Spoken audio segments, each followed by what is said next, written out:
फक्त मुंबई महाराष्ट्रात खास करून मुंबईत काही गोष्ट झाली की ती देशभर चालू ठेवतात हे हिंदी चॅनलवाले. हे कसले हिंदी चॅनलवाले?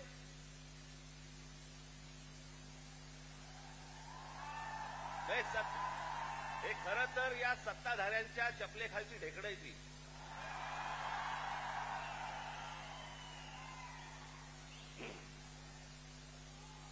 आता बघा, थोड्या वेळात बघा सुरू करतील. राज ठाकरेने उगला जहर.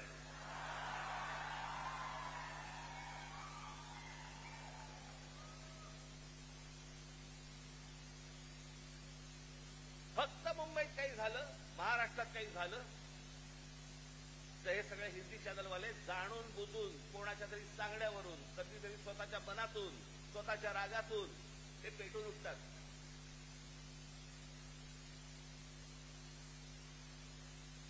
माझ्या बिहारमधले जे काही लोक आहेत, माझं त्यांनाही विचारणं आहे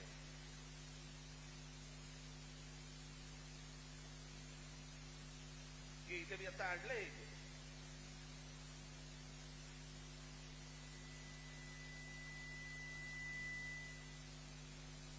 28 सप्टेंबर 2018.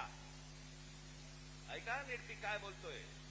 28 सप्टेंबर 2018 धुंदार, हिम्मतनगर जवळ, जिल्हा साबरकांठा, गुजरात. 14 महिन्याच्या एका मुलीवरती बलात्कार झाला.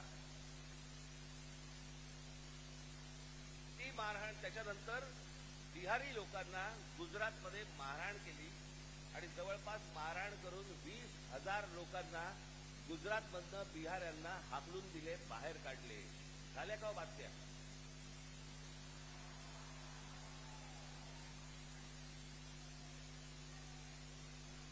कुठेही बातम्या तुम्हाला दिसणार नाहीत. हा माणूस त्याच्यानंतर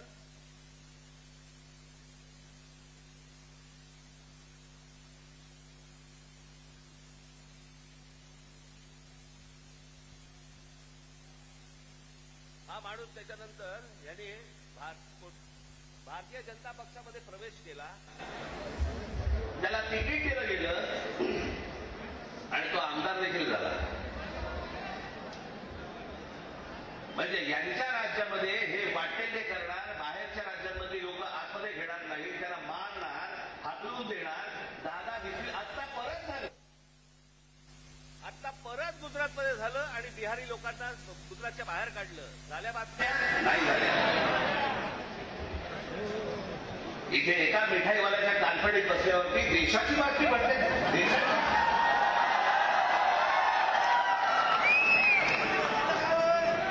देशामध्ये चित्र असं रंगवलं जातं की बघा मुंबईमध्ये, महाराष्ट्रामध्ये अमराठी लोकांना कसे मारतायत.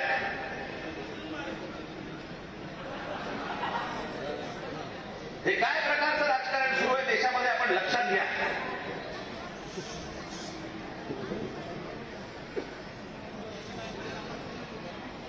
कसली कोणती हिंदी घेऊन बसलो आपण. या साला 200 वर्षाचा इतिहास आहे. 200 वर्ष. मराठी भाषेला 2,500 ते 3,000 वर्षांचा इतिहास आहे.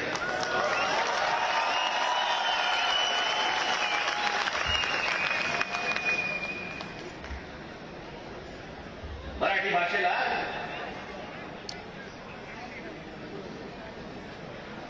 अभिजात भाषेचा दर्जा मिळाला.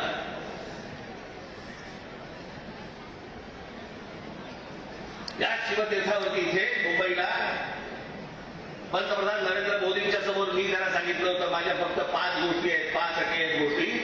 त्यात एक पहिली, मराठीला अभिजात भाषेचा दर्जा तुम्ही द्या. पंतप्रधान झाल्या दर्जा दिलाय. वर्ष झालं, 1 रुपया नाही आलाय. हिंदी भाषेला म्हणजे गंमत बघा, एखाद्या भाषेला जर समजा अभिजात भाषेचा दर्जा द्यायचा असेल तर त्याला कमीत कमी 1400 वर्ष जुनी ती भाषा पाहिजे. बरोबर? ही अट आहे कमीत कमी.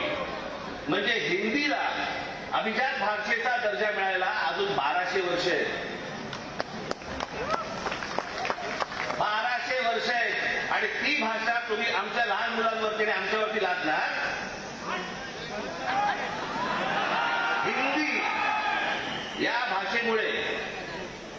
हिंदी चित्रपट सृष्टीतल्या नटनट्यांचं भलं झालं, ह्याच्या पलीकडे कोणाचं भलं झालं जरा सांगा मला.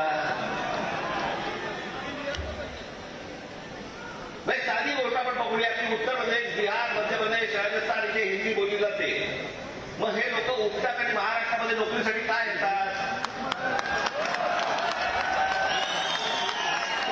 हिंदी भाषेमुळे जर तुमचंच भलं झालं नसेल आणि तुमचीच राज्य मोठी झाली नसतील आणि तुम्हाला जर दुसऱ्या प्रदेशामध्ये जाऊन जर समजा तिकडे येऊन नोकऱ्या कराव्या लागत असतील, नोकऱ्या मागाव्या लागत असतील, गुजरात सारख्या राज्यामध्ये जाऊन तिकडे जर समजा तुम्हाला मार खावा लागत असेल, हिंदीने काय भलं केलं तुमचं?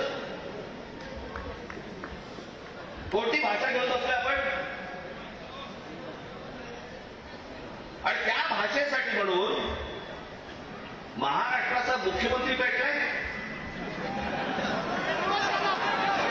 मला कारणच नाही कळलं.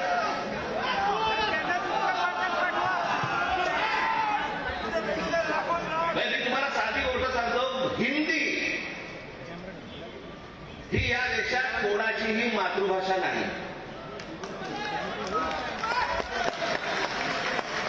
हे पहिल्यांदा सर्वांनी लक्षात घ्या.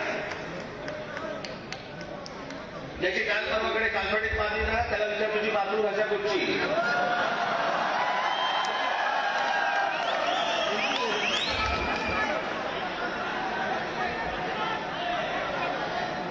हिंदी ही इकडच्या सगळ्या कडवळातनं तयार झालेली 100-200 वर्षापूर्वीची भाषा.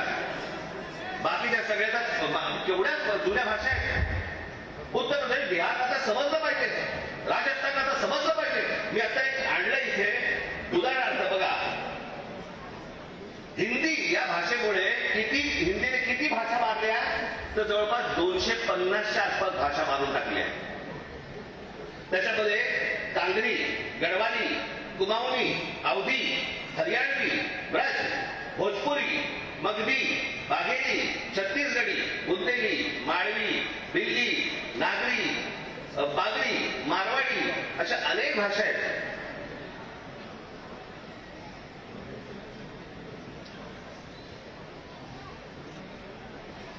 आता बिहारमध्ये ज्यांनी पहिली हिंदी ही भाषा स्वीकारली तिथे आजही 99% लोक मातृभाषा बोलतात, हिंदी बोलत नाही. म्हणजे अशा तर तुम्हाला मी सांगतो